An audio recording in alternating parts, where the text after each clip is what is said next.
Hey everybody, and thank you for joining us on this week's vBrownbag US version. Today we are going to be covering the Phoenix project takeaways for beginners in DevOps with our esteemed guest, Luigi. So before I kick it over there to him, a couple of quick things to note. Upcoming, we've got big event VMworld, and with every VMworld, we know that first comes up VM Underground opening acts. I know some information is still being released about that, but it's always an exciting event. Definitely encourage everybody to show up for that. There's also going to be the vBrownbag Tech Talks during VMworld.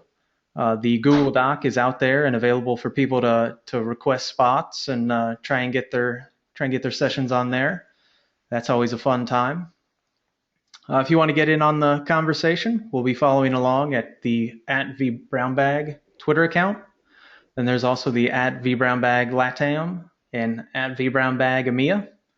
And you can also feel free to use just the Twitter hashtag of #vBrownbag. Some of the other ones that we have going on here recently, APAC, which is going to be every Thursday, EMEA, which is Tuesdays, LATAM, which is Thursdays, and then of course you're here with us tonight on the US version on Wednesdays. I'm your host tonight, Kyle Ruddy. You can find me on Twitter at KMRuddy. And then I will turn it over to our guest tonight, Luigi. Thank you, Kyle. It's a pleasure to be here with you all. Yeah, I'm pretty excited to talk about this tonight. The Phoenix Project was one of those books that I read, and it was just, I couldn't put it down. I could relate to it so well.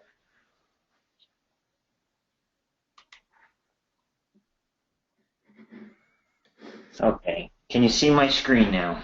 Yep, you are good to go.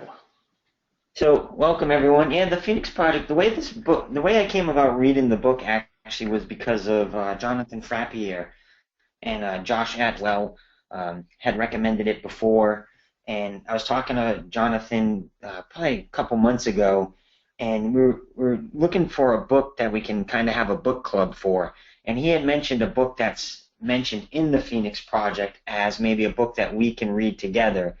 So I first had to read the Phoenix Project. And while I was reading the Phoenix Project, oh, wait, I gotta click back into my PowerPoint here. I started to think of DevOps, and one of the things that most people start to talk about and think of with DevOps is tools.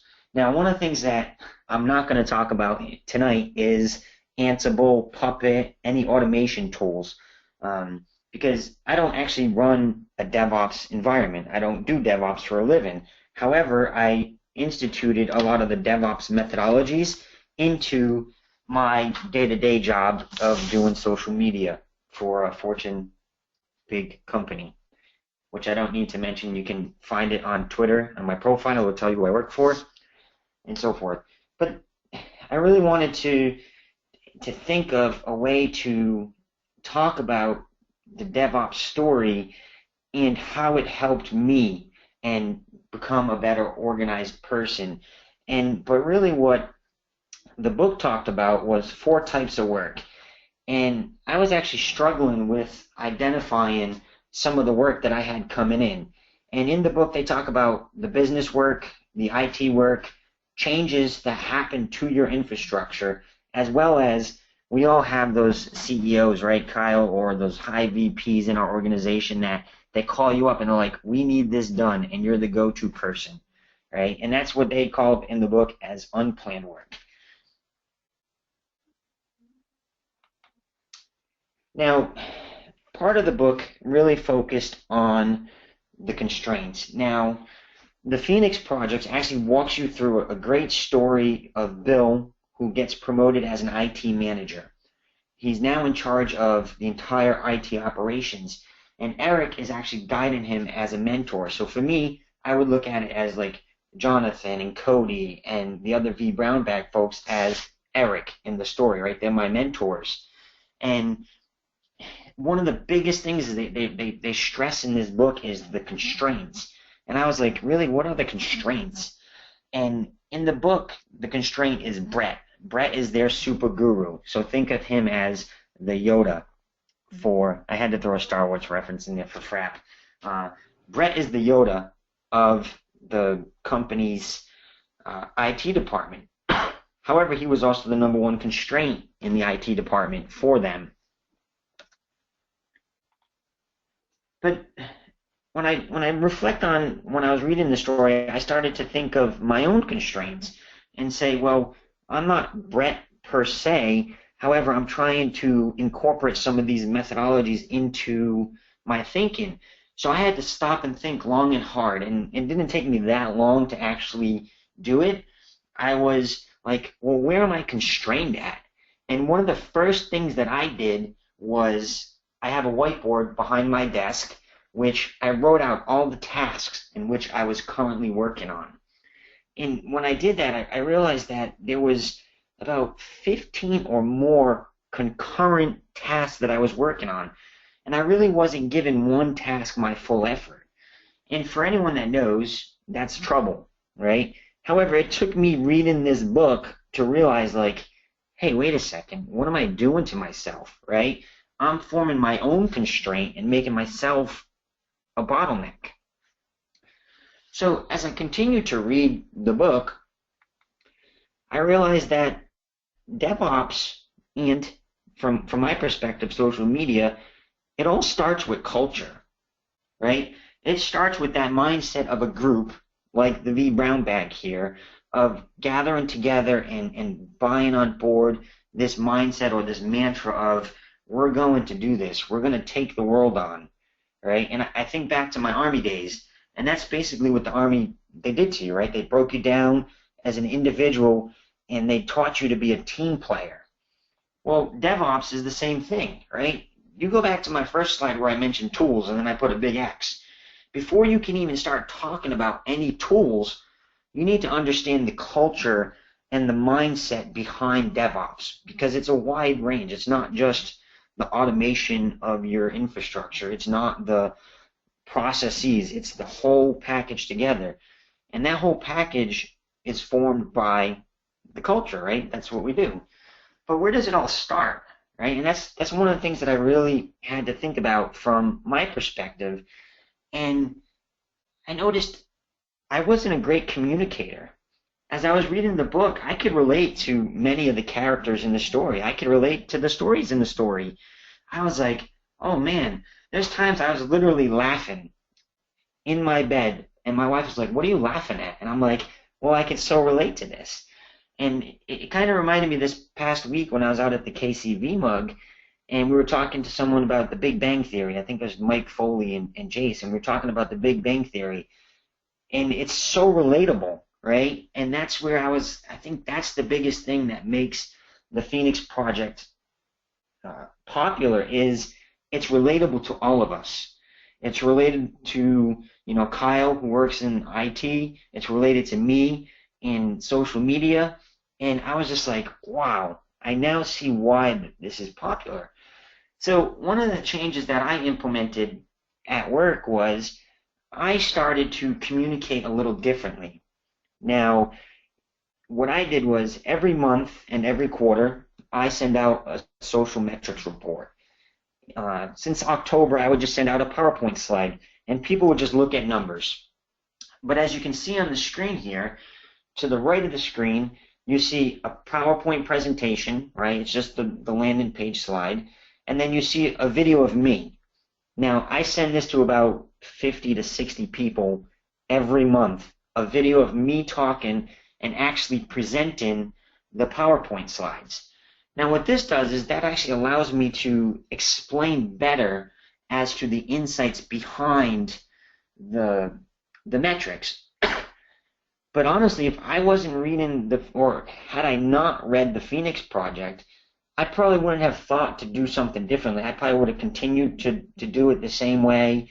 And by reading the Phoenix Project and seeing how Bill and Patty and Wes, who are three of the primary characters in the book, or the go-to characters, they started to communicate better with each other. And they also started to talk and find out the different pain points, but that was based off of communication. So I was like, you know what? Communication is the number one thing.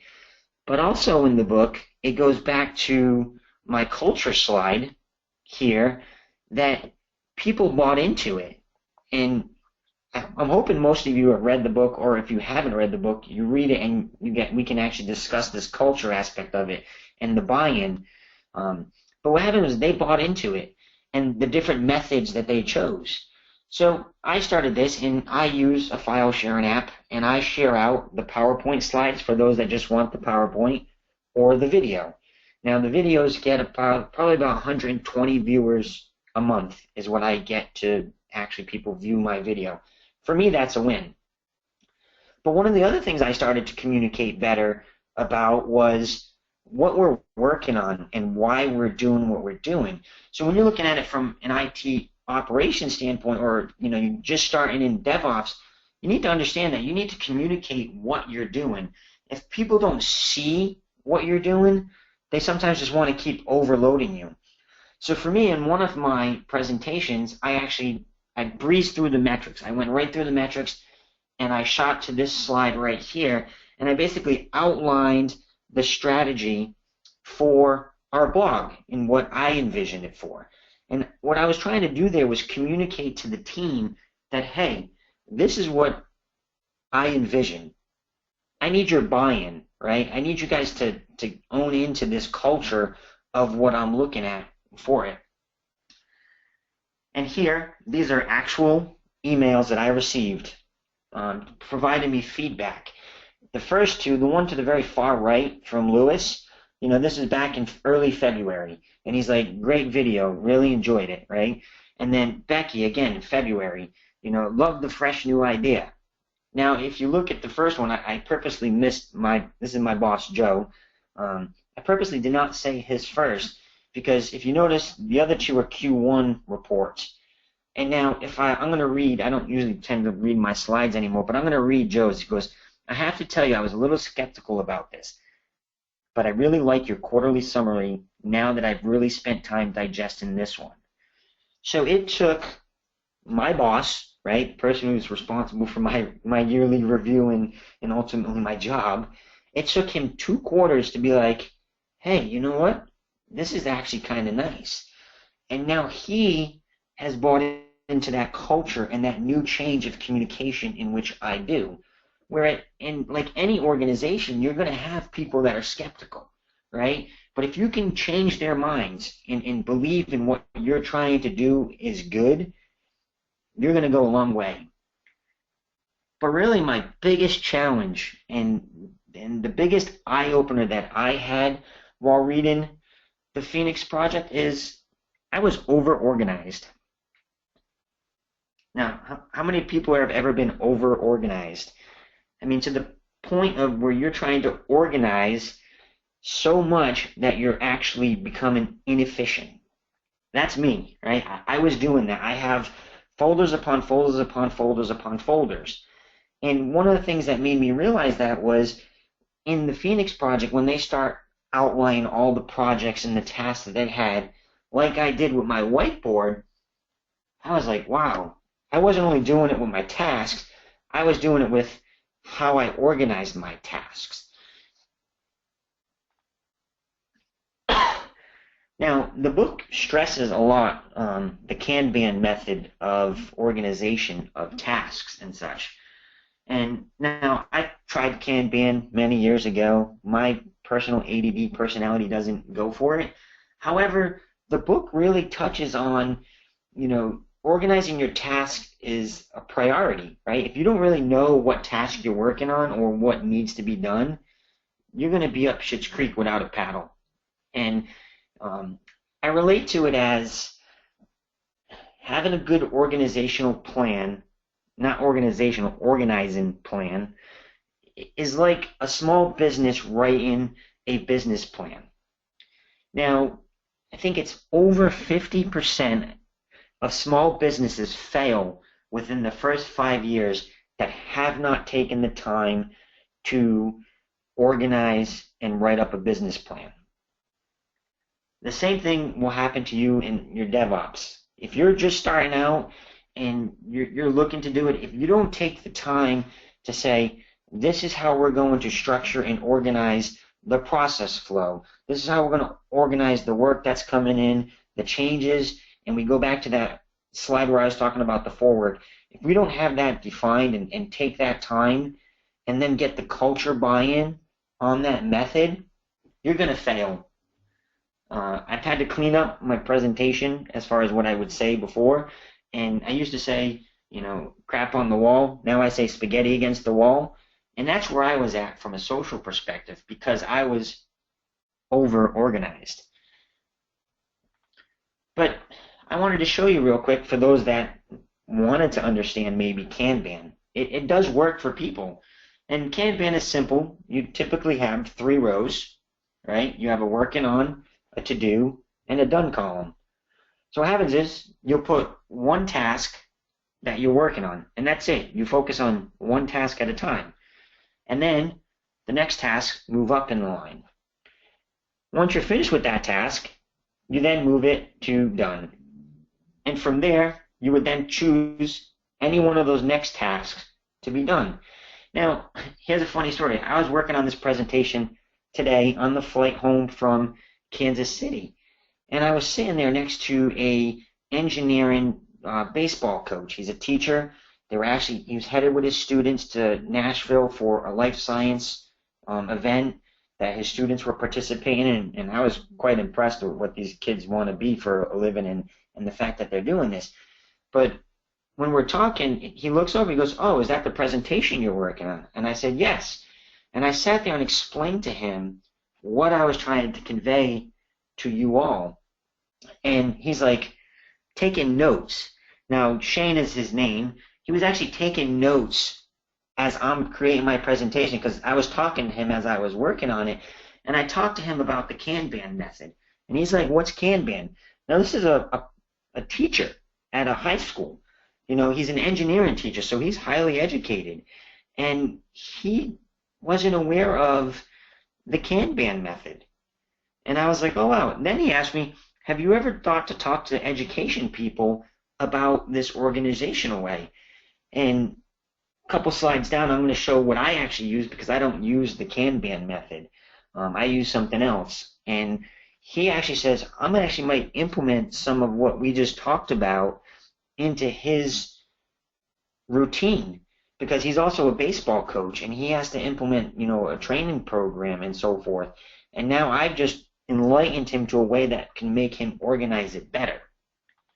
But for me, I meant to try and grab a screenshot many months ago when I started on my cleanup or my unorganization, and I've actually brought it back to the KISS way. This is my Asana dashboard. This is my live Asana dashboard. Before, under my projects, and for those of you that do not know, Asana, I have no affiliation to other than I'm a user of them, and they have a free version that you can use up to so many people and so many projects. And I've been using them for a number of years on and off, but I never stayed with it, right? I didn't have that culture mindset of going in every day and doing it. Now I do. When I open up a meeting, I go through, the first thing I do is open up Asana. I pull up a meeting, I share my screen. So this way, if you're on the other end of the meeting, you can see my schedule. Again, that goes back to my open communication. The more I communicate with people of what I'm doing, the less constraint I have on myself. And that was my total goal, is to kind of keep myself free flowing. But the way I have it structured here now is I have 4 projects. And in each of these projects, I have various tasks. But what I was doing prior to this simple setup, you notice how I simplified it to 4 projects, I had like 10 projects. I would have a project for Kyle, I would have a project for Cody, I would have a project for events, education, operations, this, that, you name it. I probably had a task or a project for it, and then multiple tasks underneath it. And that's when I said I over-organized myself. So I was explaining this whole story to Shane on the plane, and I didn't have Wi-Fi on this flight, and I wasn't going to pay for it because we were literally just about to land when I got to the Asana plot. And I said, but I simplified it. So now I have 4 projects.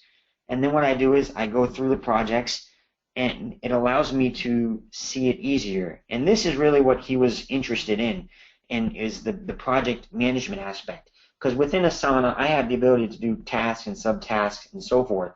But what it does for me, being a very visual person, is it allows me to look at my schedule quickly and say, oh, wow, I have a lot of stuff.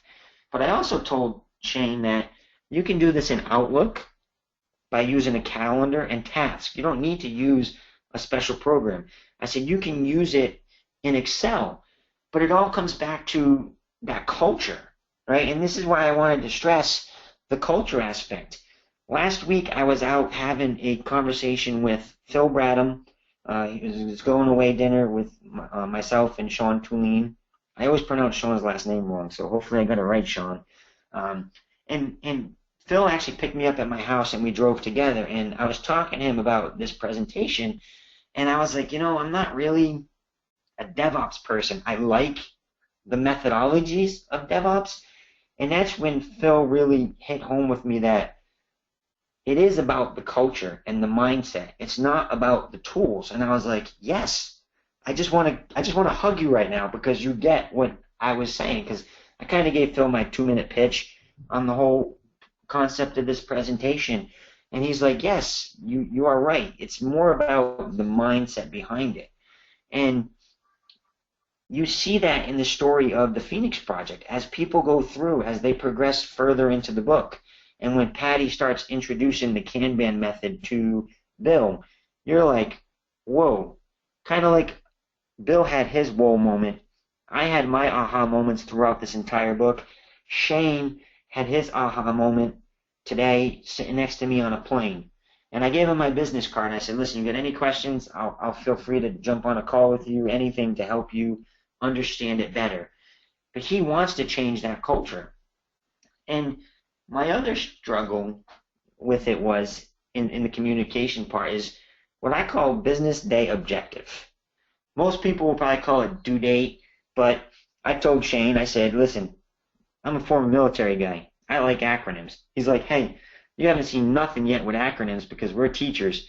We have so many acronyms in the educational field. I said, let's not start talking about them right now. And he just laughed at me. But for me, the BDO is very, very important.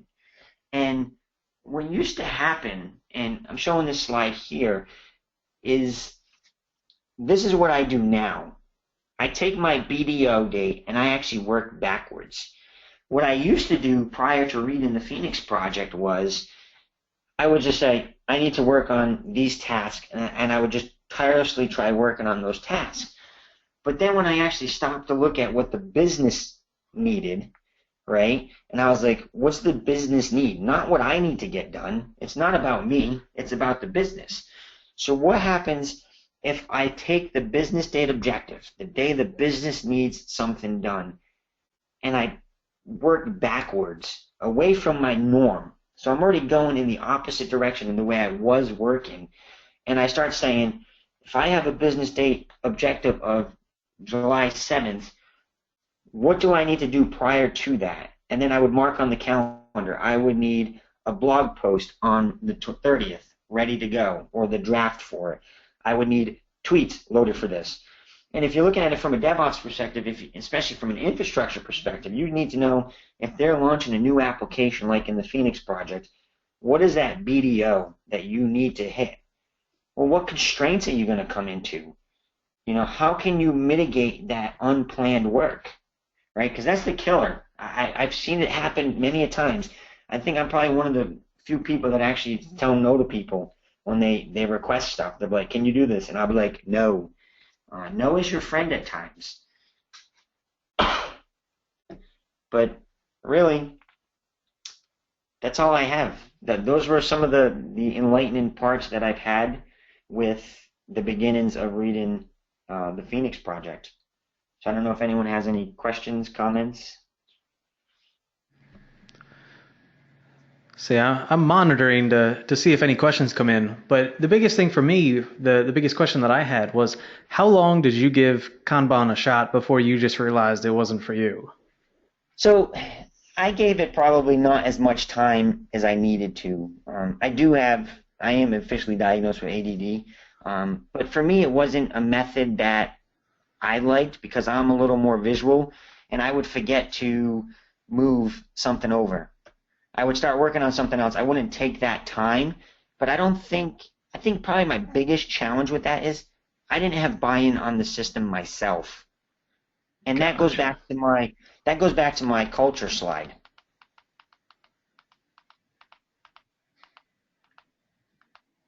It all starts with culture, and culture is it's a very big thing. I didn't have that mindset to be like, I need to do this. Whereas now, I every day I open up Asana. It's the first thing I do when I sit at my computer. Is I open up Asana and I see what I need to do. If Kyle, if you and I were to have a meeting, I pull up Asana, I screen share Asana. I'm now in that mindset of implementing what I should have been doing, right? Have you tried using Kanban? Is it Yeah. So is personally, it Kanban? I always pronounce it wrong, probably. I I think it's Kanban. I I don't know if anybody is listening and wants to correct either one of us. Feel free.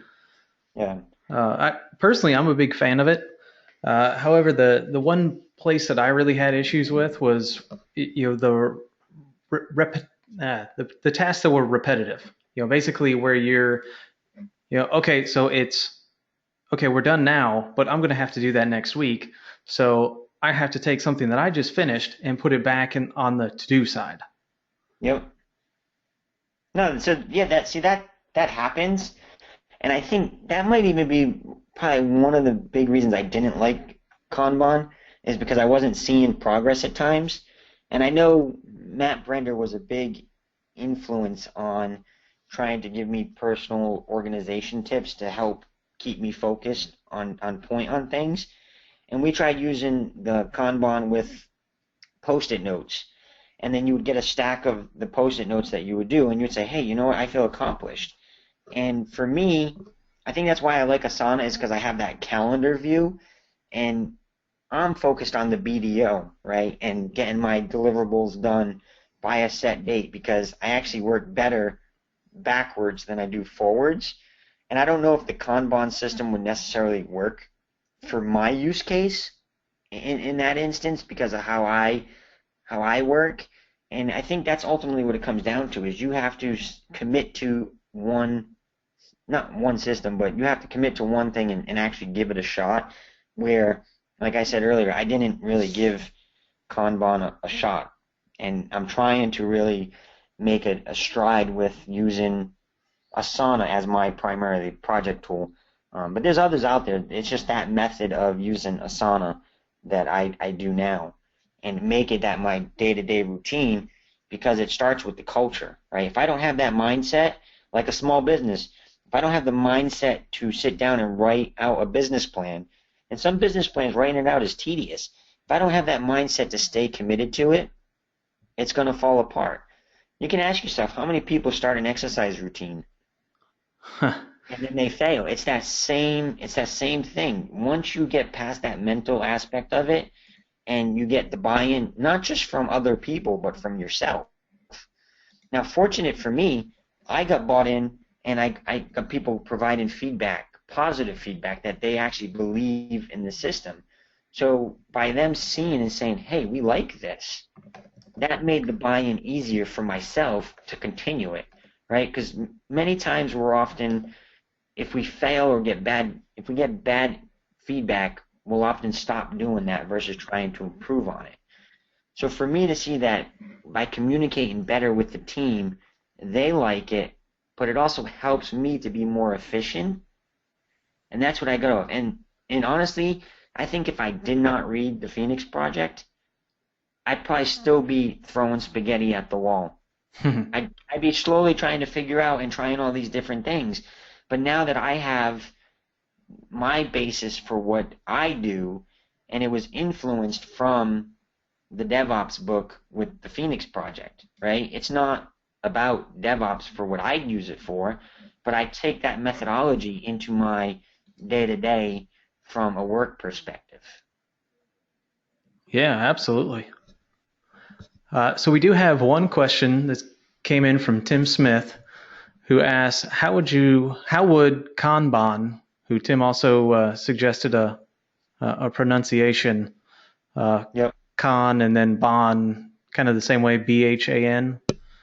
Yep. So how would Kanban work with multiple projects running at the same time? For instance, I'm working on one Exchange migration and 2 data center upgrades, all of which will cover multiple weeks. So I'm going to just go to my Kanban slide here real quick, just so you can see. What you would do is each project, you would create a Kanban system for it. So for your, you said Exchange server migration? Yep, correct. So your Exchange migration, you would set up a Kanban for the Exchange migration. You would then list out all your tasks for the Exchange migration. And then you would put the one task that you're working on that. And they actually talk about that in the book around page 231. I know it's in the 230s, where Patty actually talks about Kanban more in detail and how she started to implement it. And what she did was she was already starting to utilize Kanban for the different projects. She didn't just have one major Kanban, right? Because then you're going to get convoluted. That actually happened with me in a sense where I was trying to use Excel for my one-stop shop for monitoring the stuff that I do. Well, I had so overwhelmed with the information on an Excel calendar that I was like, oh my God. So I opened up another calendar, Excel, and then I created a separate one just for the blogs. And I was just like, yeah, now I'm already doing too much work, right? But if you want to commit to the Kanban system, then you would go through and you would create one for each project in which you're doing. And then that way you can easily see what you're working on. And a Kanban doesn't have to be stickies. It can be a whiteboard, right? There's the app Trello. I was actually just talking to Kanji out here at the Boston VMUG Friday. I think he uses an app called My Kanban. So there's a multitude of apps that you can utilize that system. I know I had tried Trello for a little bit, and Trello is a Kanban system, so you can create different boards for the different projects. Hopefully that answers your question, Tim. Yep, he said thanks. So we also have Rob Nelson, who I'm actually going to unmute because I know Rob is extremely knowledgeable in this area. So Rob, super awesome gentleman. I don't have a lab on this, Rob. No, well, they're just raising the bar for me. I don't know if I'm super awesome knowledge here, but one of the things I do is you mentioned having the 3 swim lanes there, expanding some of that. A couple swim lanes that help for me and the people I work with is a swim lane that says needs review or decision. You know, sometimes you're doing work and then you have to hand it off. You have to let it sit for, say, code review, or somebody has to make the decision on when you're going to put it in maintenance. But it's not really working on, it's not really done.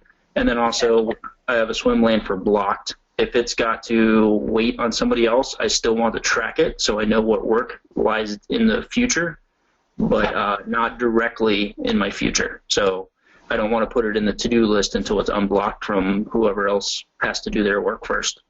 Yep. No, Rob, you touched on actually a great point, and they actually touch on that in the book. I didn't bring it up in my presentation, and now that you mention it, they actually started, before Patty implemented the Kanban system or Kanban system, they actually started in a conference room on a whiteboard with index cards, what they call the change management system.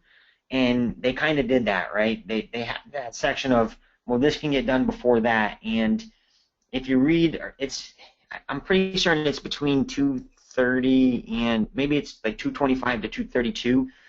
Patty talks about how they list out the projects, and then they realize that there's the relational aspect, kind of like what you were just talking about, Rob, is this needs to be on hold until this other thing gets done or someone else signs off on it. But that on hold part can actually be determined as a constraint, because say Rob is the one that needs to review all this stuff. Well, now you just constrained Rob, right? And you can see that in the system. So I do like how you can add multiple lanes. And in this example on the Kanban, I was just keeping it simple, and Rob is completely accurate in having multiple lanes. Yeah, and one thing that can also be helpful, if you can get other people to subscribe to this, a personal Kanban board is excellent. It's a great place to start. Even if you don't use it for work, do it for, like, say, projects around the house, things that need repaired. But if you can get other people at work to do it, what you can do is you can make your working on or work in progress column for each person, so that way people share it so you can see what somebody else is working on. Yeah. No, so I'll say this, and hopefully Amy doesn't kill me for saying this, but Amy Lewis, I learned at Matt Brender's Wyndham when we were hanging out with her, she has a personal Kanban system for vacation. You know, her and her kids, she actually has her kids utilizing the Kanban system. So she's starting them early on, which is absolutely great on that better communication of seeing it. And I'm not trying to tell my wife, because I think my wife might try to institute something like that as well, because my wife likes to task me with projects, and she could see how easily she keeps busting my chops, Rob, about the basement. I have like a couple little minor things left in my basement, and if I had a Kanban system for it, she'd definitely be pointing to me every day. But I might have to do that now that you mention it. Make one for my personal life, and then I could give the Kanban system a true go, because then I'll be committed to it. Yeah, it's a great way to trial it, and helps keep me honest, because, you know, there's always stuff that something breaks in the house, but it's the room you don't go in, so you don't think about it till you go in there and turn the light switch on at 9 o'clock and there's no light. Yeah, Things like that are great to track. I agree. Preach Kanban. Love it. Beach Kanban? Preach Kanban. Keep preaching. So the one thing that I had told Steve Athanas on Friday, I said, I had this perfect presentation that I was thinking of is this one that actually complements Frappier's personal Kanban presentation. You know, it's a perfect dynamic one too, because I end with the organizational aspect of it, and that's something that he could just dive deeper and say, oh, well, Luigi just talked about this. Now, here, because I believe Frapp actually uses Kanban for his personal and business life to stay organized. If not, we're going to make him do it. But seeing how he just did a presentation, I would say he does it. And yeah, he was actually the one who introduced me to Trello. So yeah, that was a big kind of light bulb moment for me of, you know, just trying to organize, along the same lines of you guys, where it wasn't just organizing my professional life, but it was also doing my, community involvements. It was doing some of my personal life stuff. I mean, that's a great use for like, hey, light switch in the basement is broken. Yeah, I should probably put that on there, because otherwise I'm just going to forget. Yeah, but so even hearing Rob's comments and your comments, it made me think of actually why I made this one slide where it says changing culture starts with communication.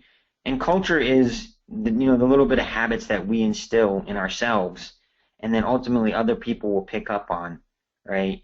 And for me, everyone, that I'm known for winning a bunch of stuff at conferences and, with the Nerd Blurt Mojo, but all that is positive, right? I try to think positive, and I try to instill that positivity on other people. And people say I have so much passion for things. Well, yes, that's because that's what I believe in, right? That's my culture, is to believe in things, and if I believe in it, I go for it. And I know that with my wife, your bosses, the more we can communicate on some things, I say some things because there's certain things we don't want our bosses to know, right? That it's nice. It shows progress, and it does allow for easier adoption to a new system.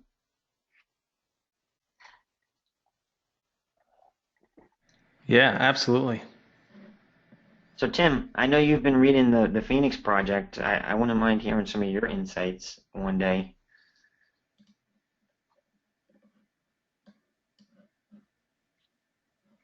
I'm not certain if Tim has a mic or not. Yeah, and we were actually talking back and forth on Twitter about the Phoenix Project. Tim has a mic, so let me unmute him. 1 second. Yep, appreciate it.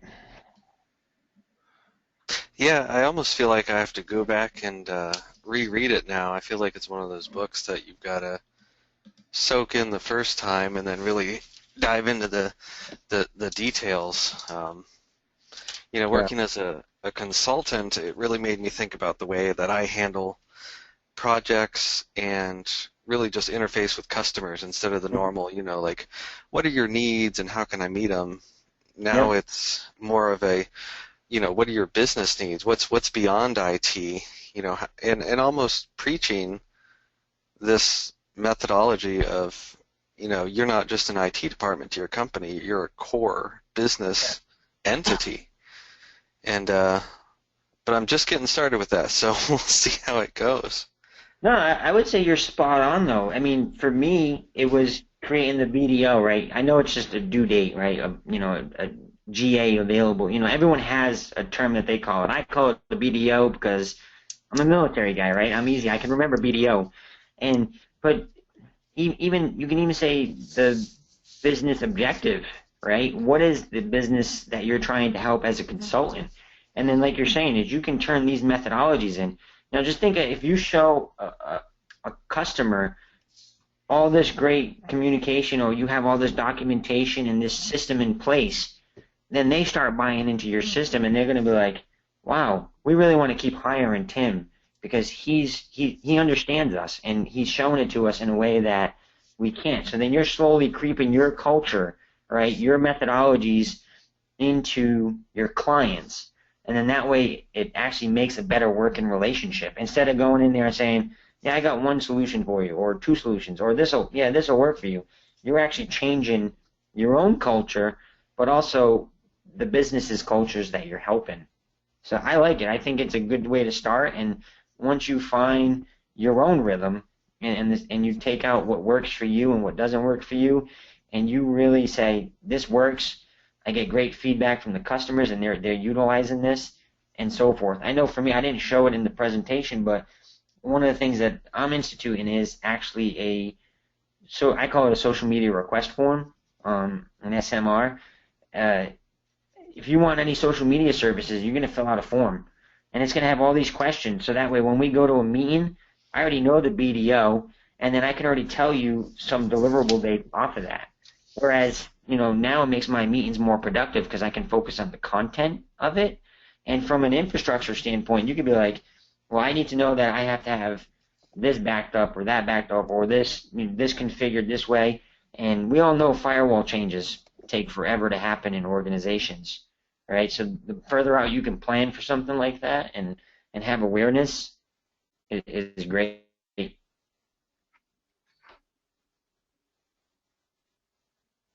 But yeah, I keep the Phoenix project on my desk, and I've having notes in my phone. I have certain pages that I like the stuff that's on there. If I ever get a chance to meet Gene Kim and them, I'm gonna give them a big hug. No, because honestly, for me, it was very eye-opening, and sometimes it just takes those little moments, right? That little conversation with Frapp about a book club and trying to read the same book so we can actually discuss it afterwards. That to me was the value behind reading the book. I didn't know going into it that I was going to get so much more out of it. And it literally changed a lot of the thought process. And if I could have recorded my mid-year review with my boss, I mean, he was very happy. And I go back to that email that I sent him, or that he sent me, where he was like, this actually isn't that bad. And, so to see that stuff and those changes based off of a book, and because of the way I started to change my mind into that, granted the book is geared more for DevOps in a sense, but to change and adapt the DevOps methodologies or pieces of it into my day-to-day and made my professional life easier, I recommend the book to everyone. I told the gentleman, Shane, on the plane, he needs to pick up that book and read it. And he was in his phone writing notes down. It was insane. But I felt great. I was just like, wow, I just touched some gentleman's life in some little bit of way that now he's going to start changing his own culture and adopt a system to better organize. And he's a teacher. An engineering teacher. When you're doing AutoCAD and CAD, I think they use Rabbit or something like that. If you're an engineer teacher and you're building structures, to me you're highly educated and you're really good with math and numbers and stuff. But that simple thing of understanding project management, and for him to say to me, have you ever talked to educators about this system? I was just like, no, but there you go. I want to be a better presenter, so I could actually maybe even look at some local education conferences and say, hey, I just want to present because I want to get better at presenting, but here's a methodology or a thought process that you might be able to utilize and may not have been thinking about to help you with your course curriculum planning and so forth. Oh yeah, I mean it's one of those things that translates so well into pretty much every avenue. Where Yeah. I mean, if you can just kind of ignore some of the IT parts, it's all about the core values of just trying to get stuff done in a more organized fashion. Yep, I agree. So and on the same level of you talking to Shane on the plane at the Indie VMUG, we tried to do like a kind of a, not really a book club per se, but kind of a, hey, we're going to bring this book. If somebody wants to take it, read it. Next time you bring it back in, bring a second book. Let's continue the information going forward, and kind of based off of that. So that's one of the things that we're working on right now, just to see what other kind of informational or that kind of book will come in and help other people that maybe we haven't heard about.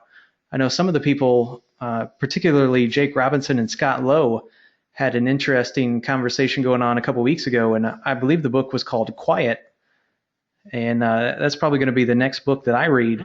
And it's not going to be anything that's related to IT, but it's more of a how you deal with people, as an introvert. So. No, I might have to read that book with you now because it sounds interesting, and I think one of the things though is that as we read stuff, just like music, right? We listen to a song and we get motivated to dance or to move, or we get pumped up to lift, 150 pounds or to exercise, run for 3 miles because our adrenaline's going. I think books have that same impact on us. I mean, when I was a kid, I used to read every single Hardy Boys book. I mean, every Hardy Boys book. And then my grandmother influenced me with Sue Grafton and her mystery novels with Kenzie Mahone and the detective series stuff.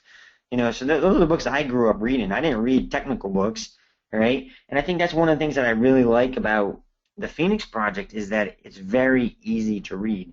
I know someone, I think they said they read it in 5 hours. I take a little more time because I really dig into it, but it probably took me a few weeks to read through the whole book.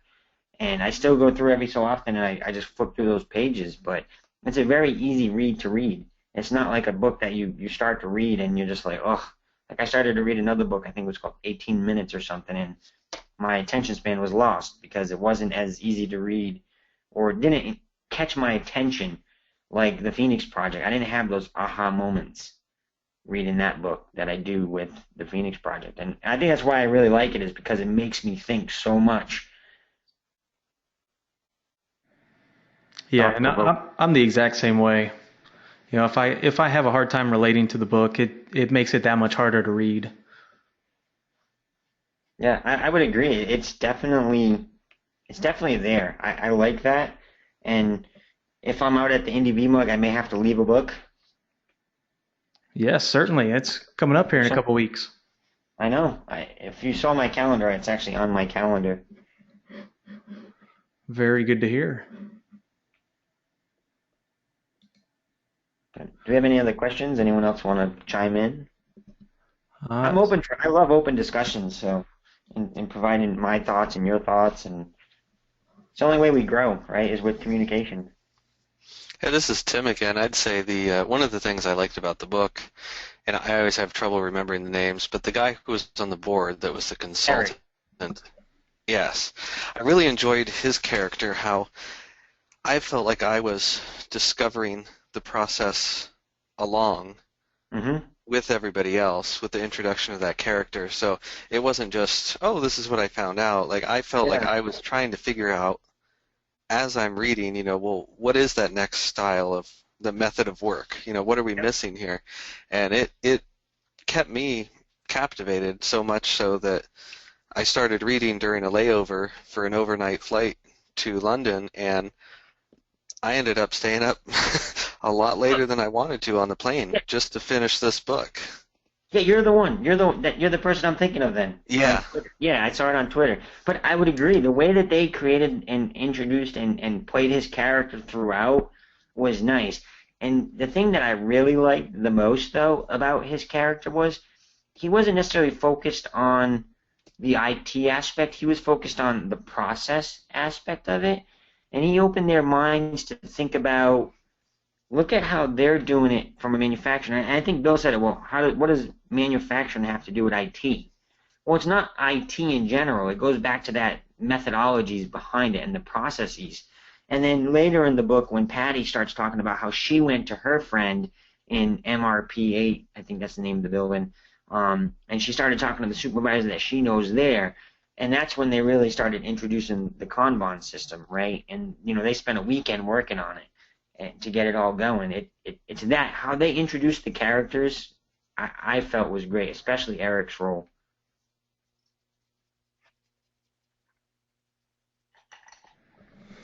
All right. I think that's all we've got for tonight. So I want to thank Luigi for presenting. Also like to thank Rob and Tim for jumping on and helping out with the impromptu discussion. It's fantastic. So thank you guys again. Everybody have a good night. Thank you, team. Thank you, guys.